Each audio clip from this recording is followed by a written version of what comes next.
Alright, I'm going to try to show you how the mechanism on the bottom of the 45 changer works and what could be causing it to hang up before it hits the end of record groove. The tone arm swivels on top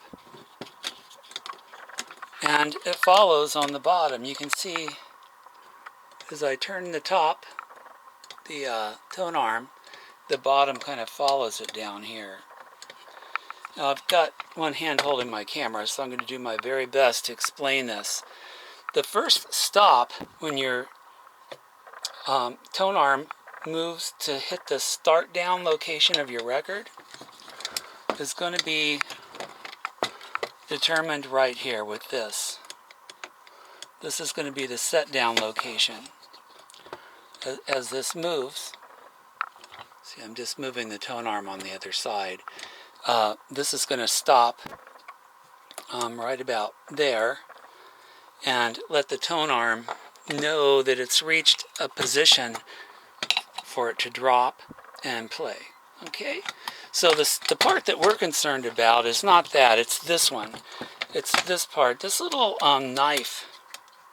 This little knife here pushes on a little tiny tab on the cam wheel. You can see that little tab down in there. Let me see if I can point to it with a screwdriver.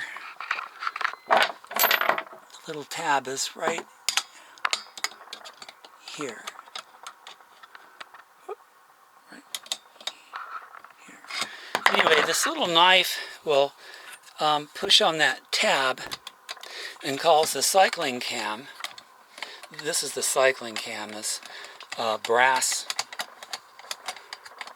wheel with rubber around it, and that's what actually initiates a cycle. So what happens is the tone arm on this side moves towards the center of the record, and as it does, the little knife moves towards this little cycling tab and actually pushes on it like that. Now, if the cycling tab is in a position where this little knife barely touches it but actually stops on it, that could be a problem, and that's why your record's not going into end of record cycle. Also, you want to check the, you suspected the wiring. Well, that's a good call because the wiring to the cartridge is right here. And there's another wire that goes from here to the amplifier.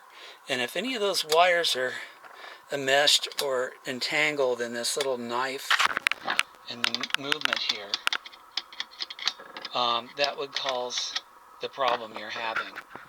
Another critical thing you want to make sure is that this is gravity sensitive. In other words, your record player has to be perfectly flat. Otherwise, this little wheel rotates when you don't want it to. It's kind of oblong, so it's heavy on one side and lighter on the other. When it's not on a flat level surface, it'll kind of rotate when you don't want it to. So make sure your record player is sitting on a flat level surface. This is the bottom of your record player. I've got another one here just to show you what's going on. These screws here and the one that's under this little leg mount are the amplifier bolts. They're holding the amplifier in. You can see the transformer to the amp is right there. And you don't want to take those off if you don't have to. But you got your knobs here that kind of attach the amplifier to the case and prevent you from lifting this out unless the knobs are removed. So just pull those two knobs off, remove 1, 2, 3, 4, 5, 6, 7, 8, 9 screws to release the bottom. Gently lift up the amplifier. You see the amp there, and there's your mechanism, and what you want to look at is over here. Here's your idler wheel.